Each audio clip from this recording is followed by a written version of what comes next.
안녕하세요. 따뜻한 복지사를 꿈꾸는 따복TV입니다. 이번에는 내년도 사회복지 제도가 어떻게 바뀌는지에 대해 말씀드리려고 하는데요. 크게 세 가지 영역으로 나눠서 말씀드릴 텐데, 그중 오늘은 조소득증 내용 중에서 생계급여, 의료급여, 자활사업, 청년저축계좌에 대해 말씀드릴게요. 지난 9월 1일 보건복지부에서 내년도 예산안에 대해 발표했어요. 올해보다 9.2%가 증가한 90조가 편성되는데요. 정말 어마어마한 금액인데 이 예산 중 상당 부분을 포용국가의 기반을 내실화하는 데 사용하겠다고 했어요. 이게 어떤 내용인지 보도록 할 텐데 내용이 워낙 많아서 대략적인 것만 말씀드릴게요. 첫 번째, 생계급여예요. 생계급여는 내년에 노인과 한부모의 부양의무자 기준이 폐지돼요. 그래서 내년도 수급자 인원이 올해보다 거의 15%가량 크게 늘게 되죠. 잠깐 생계급여 부양의무자 기준에 대해 말씀드리자면요. 작년까지는 부양의무자가 장애인연금이나 기초연금을 받고 있으며 부양의무자를 안 받는데 올해부터는 수급자가 중증 장애인일 경우에 한해 부양의무자를 보지 않고 있어요.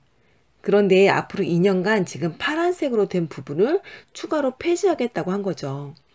그래서 내년 1월부터 노인, 한부모 수급자들도 부양의무자를 안 보고요. 2022년 1월부터는 전체 생계급여 수급자 모두 부양의무자를 안 봐요. 주거급여와 교육급여 수급자는 이미 부양의무자를 안 보고 있으니까 2022년이 되면 의료급여 수급자만 부양의무자를 보는 거죠.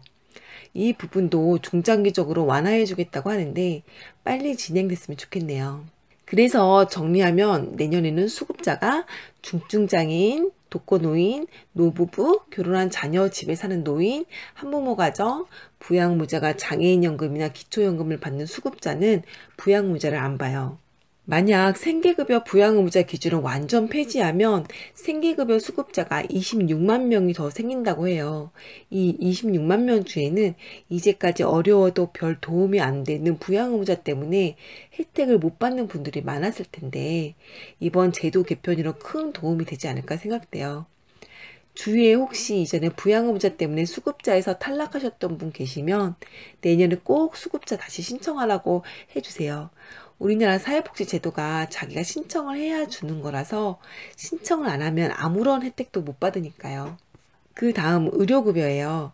의료급여는 대상 조건이 올해보다 완화된 것이 특별히 없으니까 대상 인원에 대한 사항도 큰 변동이 없어요. 대신 급여비를 인상하고 보장성을 강화한다고 해요. 이 부분은 제가 예전에도 말씀드렸었는데요. 올 2월에 자궁, 난소 초음파가 급여화됐고 올 하반기에 안과, 유방 초음파가 급여화되고 필수적인 수술과 처치에 필요한 비급여 항목을 급여화한다고 해요. 또 초음파나 MRI도 우선순위를 반영해서 단기적으로 급여하겠다고 하네요. 그 다음 자활사업이에요.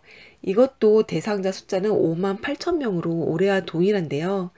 대신에 시장 진입형 기준으로 자활급여가 올해보다 일평균 850원 올랐어요. 자활사업에 대해 잠깐 말씀드리자면요. 자활사업은 크게 시장 진입형, 사회서비스형, 근로유지형으로 나뉘는데 조건부 수급자나 차상위인 분들이 이 사업에 참여할 수 있어요. 또 자활사업 각 유형마다 실시기관, 사업 내용, 급여, 근로조건이 각기 다 다른데 이 중 시장 진입형 같은 경우 올해 급여가 하루 56,100원이에요. 그런데 내년에는 이게 850원이 올라서 56,950원이 되죠. 제 생각에 물가에 비해 급여가 별로 안 오른 것 같아요. 또 다른 유형들은 얼마나 인상된다는 이야기도 아직 없고요. 마지막 청년저축계좌예요. 청년저축계좌는 올해보다 내년에 대상 인원이 거의 2.7배 올랐는데요. 이게 어떤 건지 잠깐 말씀드릴게요. 청년저축계좌는 대상이 주거급여, 교육급여, 차상위 청년, 그러니까 만 15살부터 39살까지 청년이 만들 수 있는데요. 일을 하고 있어야 대상이 돼요. 청년저축계좌를 만들려면 또 주의할 것이 있는데 3년간 매월 10만원씩 저축해야 하고 일도 계속 하고 있어야 해요. 또 이 계좌를 만든 3년 동안은 국가 공인 자격증을 최소 1개 이상 따야 하는데요. 이만큼 지켜야 할 것이 많아요. 그래도 좋은 것이 있죠. 이건 참여자 자신이 10만 원씩 청년저축계좌에 적립하면 정부에서 근로소득 장려금이라고 해서 30만 원씩 더 주거든요. 그러니까 한 달에 총 40만 원이 적립되는 거죠. 이걸 3년간 하면 1,440만 원이 되겠죠. 본인 적립금이 10만 원씩 36개월 하면 360만 원, 근로소득 장려금 30만 원씩 36개월 하면 1,080만 원이니까 총 1,440만 원인데요. 요즘같이 불안한 시기에 이런 청년 저축계좌 있으면 3년 후에 목돈이 있어서 든든할 것 같아요. 대신 아까 제가 말씀드렸던 사항을 지키지 않으면 환수 조치한다고 하니까 꼭 유의해 주세요. 참고로 말씀드리면 보건복지부에서는 이런 청년저축계좌 비슷한 사업이 몇 개 더 있어요. 바로 희망키움통장 1과 2, 내일키움통장, 청년희망키움통장인데요.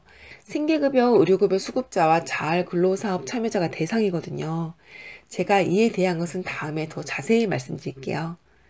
오늘은 2021년 보건복지부 예산 중 저소득층을 위한 제도는 예산이 어떻게 바뀌었는지에 대해 말씀드렸어요. 다음 시간에는 노인 제도에 대해 말씀드릴게요. 그럼 오늘은 여기까지 할게요. 오늘은 이만 안녕.